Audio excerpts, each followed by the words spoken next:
ભગવાન હોવા છતાં એક બાળક તરીકે જેલમાં જન્મ લેવો, જન્મ લીધા પછી પોતાના સગા મા બાપથી છૂટા થઈ જવું, રાજકુમાર હોવા છતાં ગોવાળની માફક ગોકુળની અંદર મોટા થવું, થોડા મોટા થઈને પોતાના જીવનનો પહેલો પ્રેમ રાધા મળતો હોય ત્યારે એનાથી છૂટા પડીને મથુરા જવું, મથુરામાં જઈને પોતાના સગા મામા કંસનો વધ કરવો અને મથુરાની ગાદી મળતી હોય ત્યારે એ ગાદી છોડીને સાંદીપની મુનિના આશ્રમમાં ભણવા જવું, ભણી ગણીને આવીને સોનાની દ્વારિકા હજુ તો વસાવી જ છે, રાજ કરવાનો સમય આવે છે ત્યારે દ્વારકા છોડીને હસ્તિનાપુર પહોંચવું, પોતાના જ સગા કૌરવો અને પાંડવોને એકબીજાની સામે લડતા જોવા અને પોતાના જ બનાવેલા માનવીઓને એકબીજાનો સંહાર કરાવીને ધર્મની સ્થાપના કરવી, પોતાના સગા ભાણેજ અભિમન્યુનો ત્યાં વધ કરાવો અને ધર્મની સ્થાપના કર્યા પછી પણ માતા ગાંધારીનો શ્રાપ લેવો અને શ્રાપ લીધા પછી પોતાના જ યાદવોને એકબીજાને મારતા જોયા પછી એક સામાન્ય માણસના, એક સામાન્ય પારધીના તીરથી દેહ ત્યાગ કરવો અને છતાં પણ આખા મહાભારતમાં, આખા ભાગવતમાં આપણને કૃષ્ણ વિષાદ યોગ નથી મળતો અને એટલે જ એ પુરુષમાંથી પૂર્ણ પુરુષોત્તમ બની શક્યા છે. અને મને આ વ્યક્તિત્વ, આ પ્રતીક, આ કૃષ્ણ એટલા માટે ગમે છે કારણ કે બીજો કોઈ ભગવાન કે બીજો કોઈ આરાધ્ય કે બીજો કોઈ ઈષ્ટ આપણને નાચવા, ગાવાનું, વાંસળી ફૂંકવાનું કે રાસલીલા રચવાનું કહેતો જ નથી. તમામ લોકો મૃત્યુ પછીની વાત કરે છે. આ એક જ ભગવાન છે કે જે જીવન કઈ રીતે જીવવું એની વાત કરે છે. અને એના ઘણા બધા સ્વરૂપો છે. આપણી પાસે બાલકૃષ્ણ છે, આપણી પાસે યુવાન કૃષ્ણ છે, આપણી પાસે રાજાધિરાજ કૃષ્ણ છે, આપણી પાસે મીરા જેની આશિક છે એ કૃષ્ણ છે, અને આપણી પાસે રાધાના પ્રેમમાં જે દીવાનો છે એ કૃષ્ણ છે. અને એટલે એ એના અખિલ સ્વરૂપોમાંથી આપણે કદાચ કોઈ એક સ્વરૂપને પણ પામીએ, કારણ કે એક જ પામી શકાય છે. સુરદાસનો કૃષ્ણ ક્યારેય મોટો થયો નથી અને મીરાનો કૃષ્ણ ક્યારેય નાનો હતો નહીં. એ દરેકનું એક સ્વરૂપ છે, જે સ્વરૂપે એમણે કૃષ્ણને પૂજ્યા છે અને કૃષ્ણને પામ્યા છે. અને એટલે એ પૂર્ણ પુરુષોત્તમના માત્ર એક અંશથી પણ જો સાક્ષાત્કાર થઈ જાય તો કદાચ બેડો પાર ઉતરી જાય. પરમ પૂજ્ય માધવપ્રિય દાસ સ્વામીજીએ બહુ સારું ઉદાહરણ આપ્યું કે ઘડો જે છે એ પાણીની અંદર જતો રહે તો પાણી, સમંદરના પાણીમાં અને ગડાના પાણીની વચ્ચે એક ગડો છે, એક શરીર છે, પણ એ શરીર જ છે જેના કારણે આપણે પરમ પ્રાપ્તિ સુધી પહોંચી શકીએ. શરીરમ ખલુ ધર્મ સાધનમ આપણા વેદોએ કીધું છે. એ શરીરનો ઉપયોગ કરીને જ એ ભજન માર્ગે ચાલીને જ આપણે ચાલવાનું છે. પણ કન્ફ્યુઝન ક્યાં આવે છે? ખબર બધી છે, થતું નથી. અને થવા માટે આ પ્રકારના કાર્યક્રમ, આ પ્રકારનો સત્સંગ, સંતોનો સત્સંગ અને ભક્તિભાવ જરૂરી છે. મારા માટે એ માત્ર એક સાધન છે પોતાના મનને એકાગ્ર રાખવાનું, એકચિત્ત રાખવાનું. ત્યાંથી જ ભક્તિભાવની શરૂઆત થાય છે. હું વંદન કરું છું તમામ લોકોને કે જેમણે સંસારનો ત્યાગ કર્યો અને ધર્મની સ્થાપના માટે, ધર્મના સંવર્ધન માટે પોતાનું આખું જીવન અર્પી રહ્યા છે. પણ એક સામાન્ય માણસના જીવનમાં પ્રશ્ન એ થાય કે અમારે પ્રાપ્ત કરવું હોય તો સંસાર છોડ્યા વગર. પણ આપણી પાસે એવા પણ ઘણા બધા ઉદાહરણ છે. આપણી પાસે કબીર છે. એ કબીર ક્યાંય કોઈ યુનિવર્સિટીમાં ગયા નથી, એમણે સંસારનો ત્યાગ ક્યારેય કર્યો નથી. એનાથી વધારે સારું ઉદાહરણ છે રાજા જનક, કે જે પોતે છે રાજા, પરંતુ પાછળથી ત્રેતા યુગમાં જ્યારે કૃષ્ણ ભગવાને અર્જુનને ગીતા સંભળાવી એના પહેલા સતયુગમાં અષ્ટાવક્રએ જનકને અષ્ટાવક્ર ગીતા સંભળાવી છે. એ સંસારીને સંભળાવી છે. તો એનો મતલબ એ છે કે જનક થવા માટે એનું તમામ અભિમાન, એના રાજની ઈચ્છા, તમામ એની એષણાઓ, ઈચ્છાઓ, આકાંક્ષાઓ મૂકી દેવી પડે. સામાન્ય માણસની જેમ હળ જોતરવા પડે, જમીન ખેડવી પડે અને સીતા જેવી દીકરી પણ પ્રાપ્ત થાય અને અષ્ટાવક્ર પાસેથી ગીતા પણ પ્રાપ્ત થાય. પણ એ રાજા થઈને હળ જોતરવાનું કામ કરવું પડે. કહેવાનો મતલબ એ છે કે આપણને આપણા પરમ પૂજ્ય સદગુરુ સંતો જે ઉપદેશ આપે છે એ ઉપદેશનું જો 1% પાલન કરવામાં આપણે ફોકસ કરીએ. અહીંયા બેઠેલા તમામ માતા પિતાને ચિંતા હશે કે 10 વર્ષ 15 વર્ષ પછી મારું બાળક શું કરશે. લાવો મને અત્યારથી મહેનત કરવા દો, ભેગું કરવા દો, એફડી કરવા દો, સેવિંગ એકાઉન્ટમાં પૈસા જમા કરવા દો.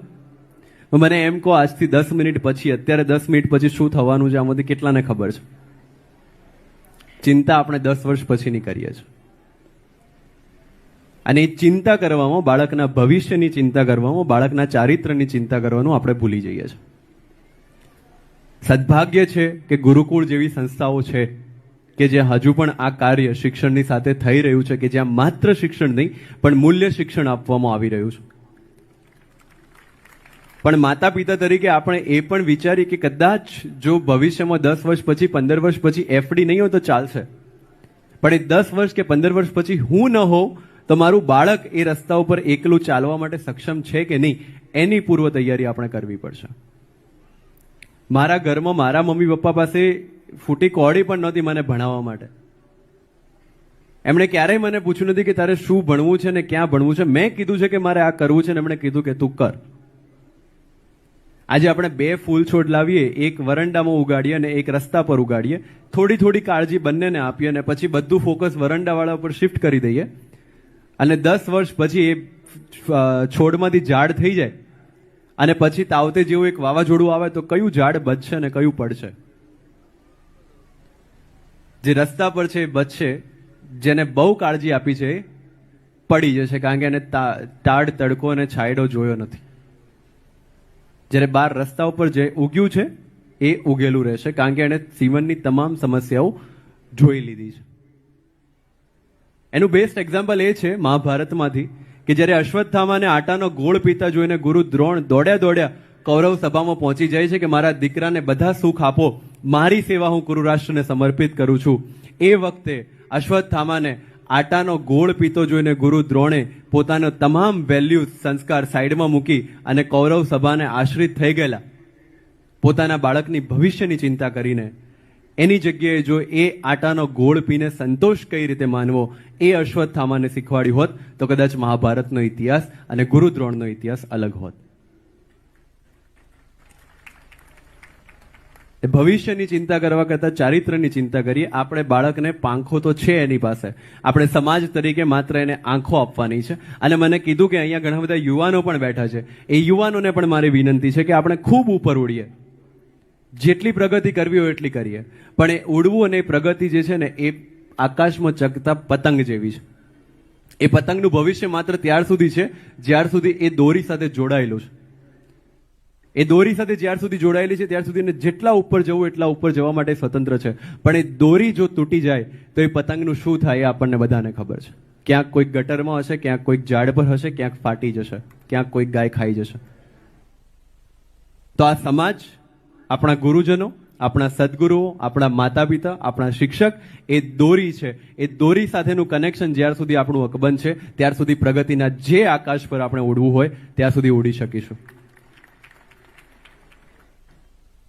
પણ જ્યારે પરંપરાઓ આપણને બંધન લાગતી થાય છે, માતૃભૂમિ મૂકીને વિદેશમાં ચાલે જવાનું મન થાય છે, એકના એક દીકરાઓ આજે ફોરેનમાં હોય છે, માતા પિતાના અંતિમ શ્વાસ ચાલતા હોય તો પણ આવવાની દરકાર નથી હોતી, એવું બધું જોઈને થોડું જે છે એ દુઃખ થાય છે. ત્યાં થોડું હજુ કામ કરવાની જરૂર, વિદેશમાં જવું જરૂરી છે, પ્રગતિ કરવી જરૂરી છે, પણ પોતાના મા બાપની સેવાના ભોગે નહીં. આ સંસ્કાર એ આપણા ભારતીય સંસ્કાર છે અને એ ભારતીયતા જ્યારે આજે સમગ્ર વિશ્વમાં પ્રસરી રહી છે ત્યારે ભારતીયતાની સાથે સાથે એના મૂલ્યો પણ આપણે સમગ્ર વિશ્વમાં પ્રસરાવીએ અને એ પ્રસરાવવા માત્ર કહેવાથી નહીં, આપણે એવું જીવી બતાવીએ જેથી સમગ્ર વિશ્વ એ ભારતને વિશ્વગુરુ માની રહ્યું છે અને વધુ દ્રઢપણે માનતું થાય. એવા પ્રયત્નો આપણે સર્વે મળીને કરવા પડશે. આપણે બધાએ સાથે મળીને ચાલવું પડશે.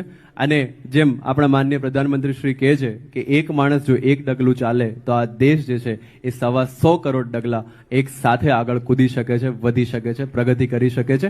ફરી એકવાર શરદોત્સવમાં જે પ્રમાણે આને આપણે લીલા કેમ કહીએ છીએ ખબર છે? કારણ કે લીલામાં એક પ્રકારની નિરંતરતા છે, એક પ્રકારની કન્ટિન્યુટી છે. અને એટલે રામના જીવનને આપણે રામચરિત્ર કહીએ છીએ, જ્યારે કૃષ્ણના જીવનને આપણે લીલા કહીએ છીએ. ચરિત્રમાં મર્યાદા છે, લીલામાં કોઈ મર્યાદા નથી. કૃષ્ણ માત્ર એટલું કહે છે કે કશું પરમનન્ટ નથી, કશું શાશ્વત નથી, પરિવર્તન સંસારનો નિયમ છે. આજના જે પ્રશ્નો છે એ આવતીકાલે નથી રહેવાના, આવતીકાલના પ્રશ્નો કદાચ પરમ દિવસે નથી રહેવાના. રહેવાનું છે તો માત્ર આજની ક્ષણ, અને એ ક્ષણમાં જીવતા જો આવડી જાય તો આપણું જીવન જે છે એ પાર લાગી જાય. શરદ પૂનમનું મહત્વ એટલા માટે પણ છે કે એવું કહેવાય છે કે આ રાત્રિએ ભગવાન કૃષ્ણ વ્રજભૂમિમાં રાસલીલા રચાવે છે અને ગોપીઓ એ રાસલીલાની અંદર તલ્લીન થઈ અને રાધા કૃષ્ણની ફરતે એ રાસલીલા ગાતા હોય છે. ત્યારે આ રાસલીલાનું પ્રતિકાત્મક મહત્વની વાતથી મારી વાત શરૂ કરવી છે. એમણે કીધું કે ગીતાનું જ્ઞાન પચાવ્યું છે વગેરે વગેરે, પણ હું બે હાથ જોડીને નતમસ્તક થઈને એવું કહું છું કે હજુ તો આ શરૂઆત છે, કંઈ જાણ્યું નથી. માત્ર ને માત્ર પ્રયત્ન એ જાણીને જીવનમાં ઉતારવાનો છે. અને એ ગીતા જ્ઞાન જ્યારે આપણે કહીએ કે કઈ રીતે ગીતાનું મહત્વ સમજી શકાય, તો જેટલા પણ આપણા વેદ છે, પુરાણો છે, ઉપનિષદ છે, વેદાંત છે, આરણ્યક છે, એ બધાને ભેગા કરી અને જેમ આપણે ફળને નીચોવીને એનો રસ ઉત્પન્ન કરીએ, એ જ રીતે આ શાસ્ત્રોને નીચોવીને જે રસ ઉત્પન્ન થયો છે એ છે શ્રીમદ ભગવદ્ ગીતા. એટલે એનો કદાચ એકાદ શ્લોક પણ સમજીને જીવનમાં ઉતરી જાય તો જીવન આખું જે છે એ પાર ઉતરી જાય, એવું મારું સ્પષ્ટ માનવું છે. ઘણા લોકો એવું કહે છે અને એ વાત સાચી પણ છે કે જીવનમાં ક્યારેક કોઈ પણ તકલીફ હોય, કોઈ પણ કન્ફ્યુઝન હોય, ત્યારે એકાદ પાનું ખોલીને વાંચી લઈએ અને એમાં જે પહેલો શ્લોક વાંચીએ ને એમાં તમને એ સમસ્યાનું સમાધાન મળી જાય. અને આવું કદાચ ગીતા માટે નહીં, તમામ ધર્મગ્રંથો માટે કહી શકાય. પરંતુ ફરક ક્યાં પડે છે? આજે અહીંયા ઘણા બધા માતા પિતા પણ બેઠા છે, એટલે મારે એક પ્રશ્ન પૂછવો છે કે આપ આપના બાળકની સાથે બેસો, એને 10 મિનિટ, 15 મિનિટ, 20 મિનિટ કંઈક સારી વસ્તુ કીધી, બેટા આપણે આમ કરવું જોઈએ, બેટા આપણે આમ કરવું જોઈએ, આ કરવું જોઈએ, પેલું ના કરવું જોઈએ. એ કયા પછી તમે બહાર નીકળો છો, પછી પાછા ઘરે આવો છો, ત્યારે બાળક હાથમાં પૂજાની થાળી સાથે તૈયાર છે, આપને બેસાડે છે અને આપની પૂજા કરે છે, અને પછી આપે જે ન કરવાનું કીધું એ બધું જ કરે છે. તો શું આપણે ખુશ થઈશું એમાં? માતા પિતા તરીકે આપણે ખુશ ક્યારે થઈશું કે જ્યારે આપણે જે કીધું છે એનું અનુસરણ બાળક કરે ત્યારે, અથવા આપણે જે કીધું છે એને સાઈડમાં મૂકીને આપણી 24 કલાક પૂજા કરે ત્યારે? હું માનું છું ત્યાં સુધી તમામ લોકો વિકલ્પ એકને ચૂઝ કરશે કે આપણે જે કીધું છે એનું પાલન કરશે તો માતા પિતા તરીકે આપણને વધારે ખુશી થશે. પણ જ્યારે ધર્મગ્રંથોની વાત આવે છે, જ્યારે ભગવાનના ઉપદેશની વાત આવે છે, ત્યારે આપણે વિકલ્પ 2 ચૂઝ કરીએ છીએ, વિકલ્પ 1ને ભૂલી જઈએ છીએ અને પછી આપણે આશા રાખીએ છીએ કે પરમ પિતા આપણાથી ખુશ નથી. હું માનું છું ત્યાર સુધી મહાભારત, રામાયણ, બાઇબલ હોય કે કુરાન હોય, આ બધા જ ધર્મગ્રંથો જે છે એ જીવન જીવતા શીખવાડવાના ધર્મગ્રંથો છે. અનફોર્ચ્યુનેટલી, કમનસીબે આપણે બધા જ ધર્મગ્રંથોને મૃત્યુ પછી વાંચવાના અધ્યાય બનાવી દીધા છે. માણસ મરી જાય પછી ગીતાનું પાઠ થાય એની પાછળ, કે બાઇબલ વંચાય કે કુરાન વંચાય, પણ જે ગયો છે એને હવે કંઈ ફરક પડવાનો નથી, જે બેઠા છે એમનું એમાં ધ્યાન નથી. એટલે જ્યારે પણ આપણે ધર્મગ્રંથોની વાત કરતા હોઈએ, ભગવાનની વાત કરતા હોઈએ, ત્યારે મારું એવું સ્પષ્ટ માનવું છે કે એ ખુશ ત્યારે જ થશે જ્યારે એમણે જે કરવાનું કીધું છે એ કરીએ તો. આ તો આપણને કોઈક 2 શબ્દો કહી જાય તોય આપણે 2 દિવસ દિમાગમાં લઈને ફરીએ કે મને કઈ રીતે કહી ગયો કે કઈ ગઈ. મારું માનવું એવું છે કે આ ધર્મગ્રંથોમાંથી આપણે એ શીખવાનું છે કે મેં મારા ભૂતકાળના પ્રવચનમાં પણ કીધું છે ને આજે ફરી અહીંયા શરદોત્સવમાં મને એ પુનરાવર્તન કરવાની ઈચ્છા થાય છે